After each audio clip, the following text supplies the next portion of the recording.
So Hitman is a movie that came out last year at the film festivals, but is really coming to Netflix now, which is great. Obviously directed by Richard Linklater, starring Glenn Powell, Adria Arjona. Quick logline: a professor moonlighting as a hitman of sorts for his city police department descends into dangerous, dubious territory when he finds himself attracted to a woman who enlists his services. I went into this movie with like a ton of anticipation. So I have to kind of couch that because this was a huge hit at the film festival circuit last year. Glenn Powell and his rising stardom and charisma, and whatever Hmm. I've seen Glenn Powell and I've enjoyed him very much. And I also enjoy Linklater and Glenn Powell's collaboration. Everybody Wants Some from a few years ago Ah, a lot. So it was, this was a big thing that, oh, they're getting back together. They wrote this together. The plot seems very interesting.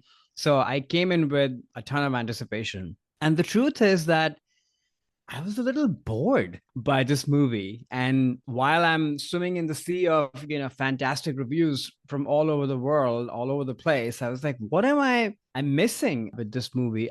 I didn't not like it. I did enjoy it. I mean, obviously Glenn Powell's charisma comes through. hmm. The way Linklater is kind of handling these different tones where it's a rom-com, but also has like noirish elements.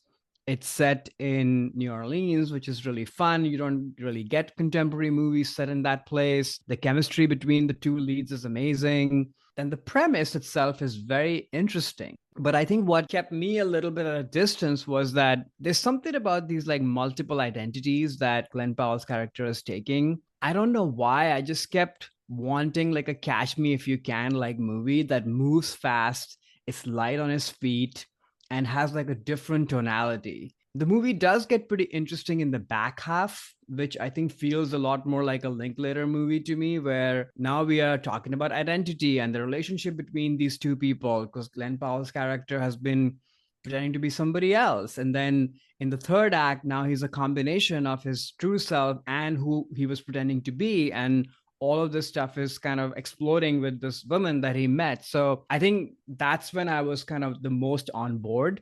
The first act is fun to see Glenn Powell, play dress up in all these different characters, but it just didn't really come together to me in terms of why is this happening. And other than just it looks fun, there was no sort of truth to it. And I associate so much of truth with Linklater on what he's trying to do. And of course, we're talking about like, topics like identity and what have you, which are serious big topics. But I don't know if that's truly explored in a deep way, which is sort of what I want from a Linklater movie. And then lastly, I would say Glenn Powell, though looks great, obviously very charismatic, but there's something about, to me at least, it's hard to believe that this is a person who has this kind of charisma, is this kind of professor, and has this kind of dull life, and now he's pretending to be these other people. I think it's hard for him to transform into that kind of dull person. So if you don't buy that, it's sort of hard to then buy, oh, this person is actually pretending to be other people. Because the people that he's pretending to be sort of feels more true to who he is as an actor to me. So there's something about that. And it's too bad we're living in a time where movie stars are just hard to come by. Like he is Matthew McConaughey. When you see Matthew Mm. McConaughey in even Linklater movies and the early movies, instantly this person is a movie star. But they were making movie star vehicles. They're not doing that right now. This is not a movie star vehicle in my mind. This is a character actor vehicle. So I don't know how much of this is Linklater, how much of this is Glenn Powell writing with him and maybe bringing on more of the jock side of Linklater. The movie to me feels a little bit lost, if you will, or maybe I just need to watch it again. I still had a good time. It's good people on screen, fun premise, but I think I wanted more. Yeah, I mean, again, I'm not a huge Linklater fan, so I came into this more just excited to see Glenn Powell, who I've been Mm-hmm. following since he was on television through Screen Queens. I mean, he's been one of my favorite actors for a really long time, and I'm very excited Mm-hmm. for him that it seems like this is going to be his year. So I was curious on Mm-hmm. how he handled this, but I really enjoyed this movie a lot, actually. I felt that it was a great in terms of what Glenn was doing. I think it was a star vehicle for him in showing off that he can actually act. And it's not just the Glenn Powell persona that I've fell in love with since Scream Queens 10 years ago or what have you, that he does basically in everything. Like that's what movie stars do, right? They not that he's Hmm. a star yet necessarily, but I think he's on that cusp. But they have a persona and they just give you that persona because that persona is what you love about that actor. And what I thought was interesting about this movie is in the beginning, it was really off-putting when, or not off-putting, but surprising when he is this dull, like non-charismatic, boring teacher. And that I was like, wait a second, like this is not the Glenn Powell that I know. I haven't really seen him deliver a performance like this. So it was kind of odd. And then I saw why you needed that because then he turns into the Glenn Powell that we know and love through him impersonating, or not coming up with these characters like an Hmm. actor would do, and then finding that perfect balance at the end, which we'll get into some of the theme of this movie, which I thought was really spoke a lot to me and was cool.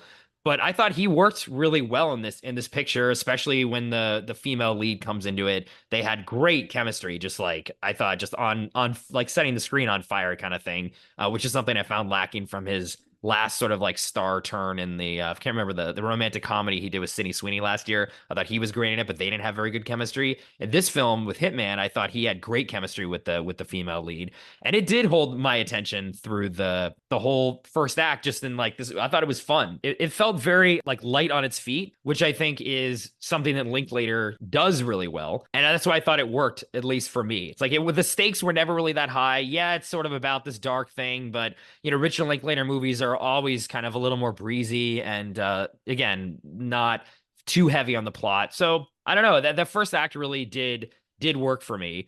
And especially when then the female comes in, and I thought once the ending happened, the third act, when the themes of the movie and what identity means and who you are and the faces that we wear to other people and ourselves, what is really real, who is your real personality, and what brings that out in you, which is the movie saying it's love, and I believe that is true too. And I thought that it had a powerful message at the end, and it wasn't just a fun sort of lighthearted film. It was, but then there was this Hmm. message at the end. So I don't know, the whole thing for me like really worked. I think I actually kind of wish this. I'd seen it in a theater. I saw it on Netflix.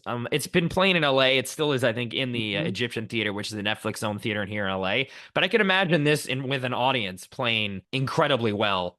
Especially some of the scenes were just so masterfully executed. I have a couple scenes I want to highlight too in a bit, but yeah, I Hmm. really enjoyed it. And maybe it was my expectations of not really so much on the Richard side, more on the Glenn side. And to me, I'm like, wow, Yeah. he can actually really act beyond the Glenn, version of Glenn Powell that I love and why I go to, see him and everything. But yeah, I was really impressed with it. That's interesting. Yeah, expectations, who are you going for? I thought he was very charismatic, but I just don't buy the first boring teacher thing. Hmm. And it was hard for me to get past that. But yeah, like I said, the third act actually really comes through. The other thing also is that yes, it's light and breezy, but then we're also talking about some like really dangerous people and murder and all of that. And I don't know, maybe I need to rewatch it, but to me, some of these like tone mixings that were going on just don't come together super well. I don't know why.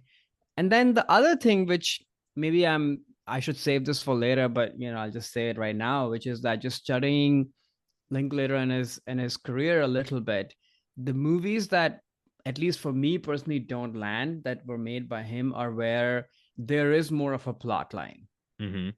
because I think his strong suit, like we were talking earlier in the intro, is about character chemistry, dialogue, and writing, and all of that sort of then reveals the plot in a very organic way. But the plot is not the point. Hmm. And this is a movie where there is a plot. And whenever there is a plot in a Linklater movie, I always struggle with it. Mm. And we'll get into some of our mentions as we go down the list as well. And I think this has some of that too. That said, I do think, to your point, like Glenn Powell's charisma does shine through. There's no question, and that's why this movie is entertaining and fun to watch. And the two leads, their chemistry is really really palpable. Yeah. Yeah, and just in terms of the specific scenes, I really Yeah. want to call out there's a scene where basically Glenn Powell's character has done some bad things with Madison. Yeah, so he's going over to Madison's house and the police are listening in on it, and he basically has to use his notes app on his phone to tell Madison what's going on so they can fake a conversation so the police overhear it and think one thing that isn't true, but then they also have to be communicating something to themselves about Glenn trying to tell her what is actually going on through like That's really well verbal done. that scene was so expertly like written, acted, and then also shot, in the way that Richard edited together the sequence of showing the cops in the car and then the notes app, what he's writing, each of the reactions of the actors as they're trying to piece this thing together. I mean, that I thought was just one of his most impressive feats of filmmaking and acting too, like for both of the leads and writing. Like it was all sort of things working so well in this one scene that was definitely for me like a scene highlight of the year so far, in terms of a scene in a movie where I'm like, this is just so well done. And again, I can imagine in an audience this just working Mhm. so well in a packed audience, instead of just me at home like watching watching this, even Yeah. though I still was like laughing and like really engaged. But that's where I miss that sort of that feeling of a big audience sort of laughing and clapping along with what's happening. I thought that was just so incredibly done. What did you think about that scene? Was that a highlight for It's a you too? masterpiece, and honestly, this is the kind of energy I was expecting from the entire movie because it's such a fun, cool premise, right? Versus Hmm. for some reason in the beginning, in the first act, like that kind of energy just doesn't come through to me. But yeah, this is definitely the high point of the movie. Yeah, that, and then I really did also love I mean, I guess we'll get into some spoilers here.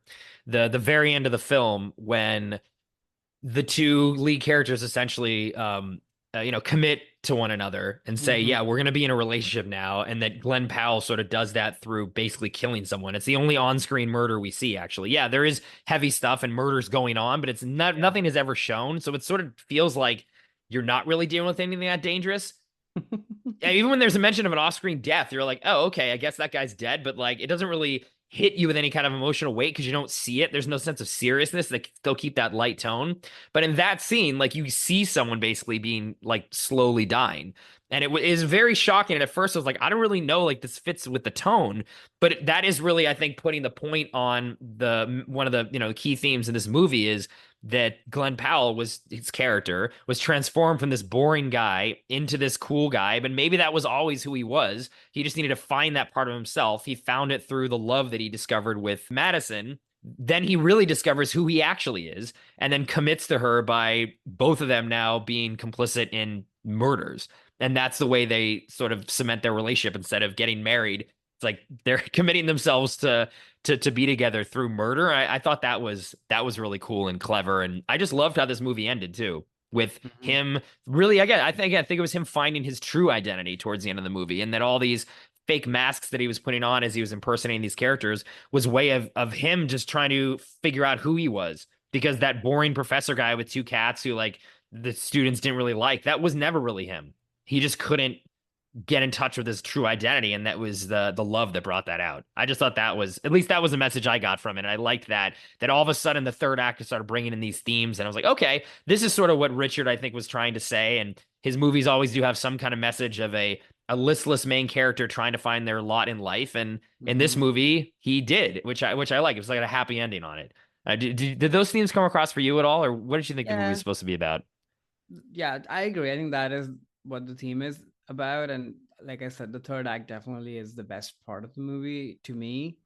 At the same time, like these guys are now criminals, Yeah. and that's the part which again I struggle with the tone of the movie, that this Hmm. is somehow okay that we found each other and we found our true selves. But I'm not saying people should be punished or anything like that, of course not. But there's something about the tone package of the movie Hmm.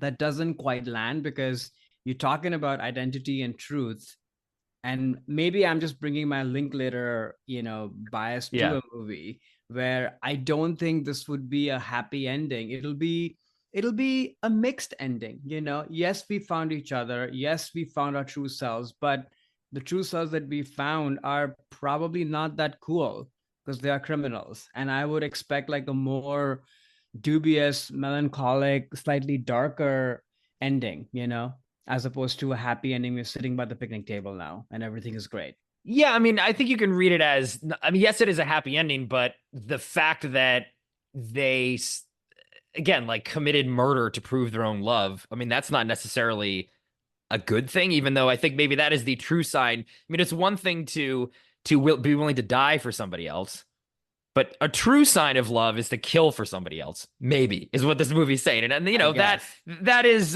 you know, a good or a bad thing. I think there's some mixed morality in that, and that would makes it, at least to me, a little bit still interesting, even though there is that white picket fence ending. You're like, wait a second, they did murder a guy kind of together and they're complicit in that. But there's also a beauty in that to me too. It's like killing for love is, you know, like there's no Yeah. other reason to kill, honestly, than that. So Yeah.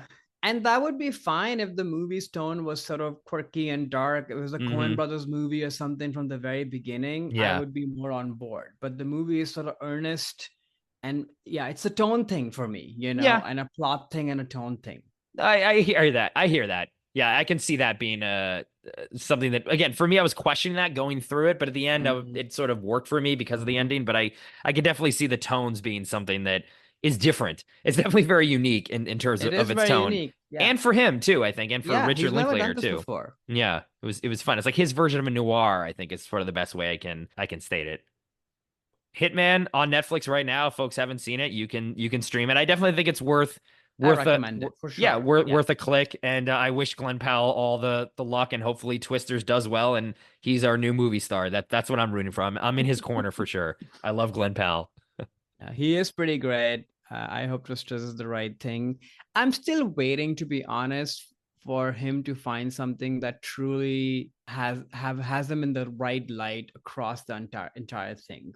I don't know what that would be. Actually, the rom com, the Netflix rom com that he did that we covered, Yeah, set it up. uh, That was our set meet it up. cute episode. Yeah, he's Yeah, great in that. Yeah. he's great in that. Like, I want something at that level, but just done on a bigger budget. hmm Anyone But You is not a great movie, Yeah, it but wasn't. It he's was kind of fun disappointing. in it. Yeah. Yeah. But, I wish him all the luck for sure. I mean, this is a big year from him already. hmm And there's Yeah. still more to come. Exactly. Maybe one year we'll do a Glenn Powell episode after he's been a huge movie star for several years. Then we can talk about Set It Up and Hitman and all the how Glenn Powell started in our lives. Yeah. Hi there, it's Alex. If you like the review and discussion Karan and I just had, make sure you subscribe to our channel, Movies That Shaped Us, to get full episodes. Every other Wednesday, Karan and I review a new release and then discuss 6 other movies made by that film's actor or director and how they shaped us. Subscribe right now or follow our podcast on Spotify or Apple Podcasts via the link in the description below. Hope you join us for the journey.